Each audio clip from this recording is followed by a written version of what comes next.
always think of it this way. Every project is different. If it's legal, if it's ethical, if it's within company policy, and this is what you need to win this investigation, you do it this way. The normal procedure is you wouldn't talk to the, for a lack of a better word, the target of the investigation till the end. That would be the normal process. You would gather the documents, you would do the interviews with maybe cooperative witnesses, you may do interviews with people who are just going to provide information, and you would work toward the target. Now that's the normal procedure. And that's okay, because that target, if they're at work, which I like to see them at work, sees you doing these interviews, sees you talking to these people, and they get very nervous, and that's okay. Documents are the backbone of the investigation. The document is what you're going to have that you can hand to management or you can place in front of a jury, and they can see something, hold something, touch something. Generally what the examiner is trying to do, you're either trying to locate individuals, so these documents can give you other names or connections between the person you're looking at and other individuals, so you have other individuals to go to. The documents can also refer you to property, to assets these people own. Knowing what they own, you can go back and determine how do they pay for these. So you may be tracing down how the ill-gotten gains were used. There's a lot of information out there in the public domain. At the state level, you've got marriage licenses, you've got divorce court proceedings, you've got professional licenses.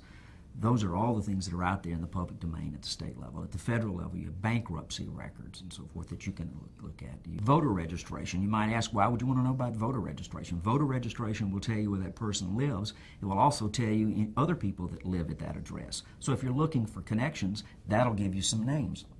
Property tax records, if you're looking for assets. You can look at property tax records and maybe find assets that this individual has that you don't know about that you can maybe go after and recoup for the company. Other records that you might want would be divorce records. The same thing. In a divorce, individuals list all their assets. Same thing with bankruptcy. You can list all your assets and your liabilities. So these are records where you can go out and find things to maybe recoup for your company or use to find individuals. Marriage license is going to give a maiden name of the spouse. So you can use this to help you in finding individuals and looking for relationships and connections. With the federal government, you're going to have foreign corporations registration. With the Secretary of State, in many states all the corporations are registered. You're going to have doing business as, DBAs. All of this information is sitting out there in the public domain. With electronic data, the first step is where is it? Who has control of it? Secondly is getting the data and getting the data in a manner that I can introduce it as evidence in court. You may not wind up in court, but you always want to proceed as if you're going to wind up in court. So if I don't have the expertise to obtain that data or pull that data out of the system, then I need to get someone that can do it. I like to have someone who is an expert with data extraction to do it, because then if it goes to court, I can put the expert on the stand, and no matter how the lawyer comes at them, they can explain how the data was obtained, they can explain how that data has not been altered, and they can get that data admitted into court.